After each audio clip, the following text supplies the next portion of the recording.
What is up, everybody? Numer here, bringing you guys some forward gameplay. However, this video will all be dedicated to Explorer, and I'm going to explain why he is meta. Now, you're going to see in this gameplay, I did hit some really good stuns. The Mind's Eye did a really good kite. You're going to see my duo Elias do a really good rescue.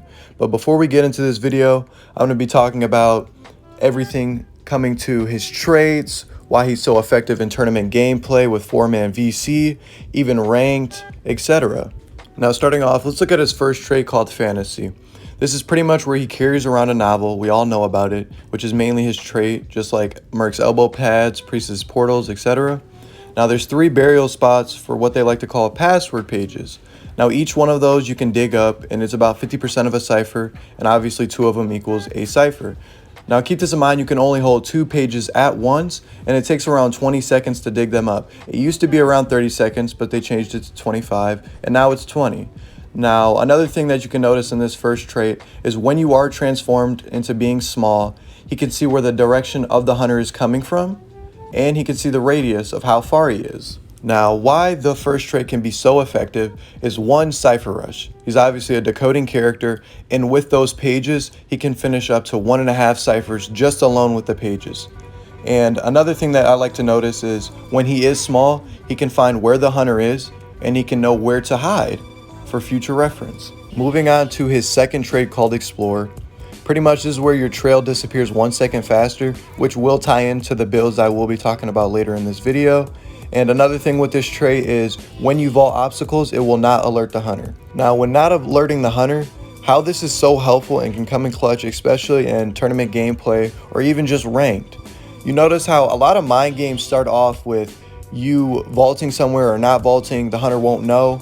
It's really clutch with Explorer because no matter how close the hunter is, they still won't get that notification that you vaulted something. And you won't have to slow vault. It'll just be a normal vault, just like any other one. Another thing to take in consideration with a 3-man rescue team and running Explorer is you can just take that normal speed boost and instead of slow vaulting, and you can just go hide around the corner right after you get that. Why you want to hide around the corner is because that trail disappears so fast, and if you know it's a good area to hide, then that'll be clutch for you, or you can even just go transition kite into a next area. But it is very helpful.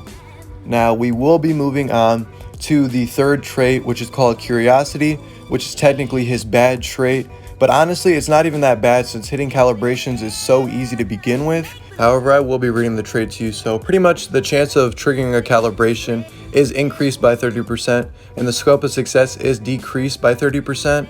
Honestly, it really won't affect you in game, like, trust me. I know it seems bad, but I don't think it's as bad as prospectors, and obviously if you're hitting calibrations normally, you should be fine. Moving on to his fourth trait, which I do think it should be reworked, and I will explain why later. However, it is called Energy Reserves, and the only time I see it being useful is pretty much endgame, especially if you're trying to clutch dungeon, which is most circumstances in tournaments if you are going against the best of the best. Now, before I get into why I think it should be made more useful, we'll explain what it is in the first place. Essentially, when you stand still for 10 seconds, no matter what form, you could be tiny, you could be in normal form, you could be crouching. As long as you stand still for 10 seconds, after you proceed to move, after those 10 seconds, your movement speed will be increased by 10% for only 5 seconds. Now, don't get me wrong, it's okay, but how it could be reworked is maybe you stand still for 5 seconds and you get that 10% increase buff for 10 seconds, or maybe you stand still for the 10 seconds they want, but you get it for more like 10 seconds or 15. I just feel like that'd be more useful than the 5 seconds you only get it for. And yeah, now jumping straight into the 2 builds, obviously Tide and then the kiting build. First, we're going to talk about the trait called Airwalk. Now, when Airwalk is maxed out, that means your trail will disappear 2 seconds quicker, and it is most helpful because with Explorer's second trait, your trail already disappears 1 second faster. So it'll roughly disappear in around 2 seconds or to 3, which is very helpful when you're hiding or just trying to transition, or for that rescue, the forward keeps stunning and they'll be able to lose you so much quicker.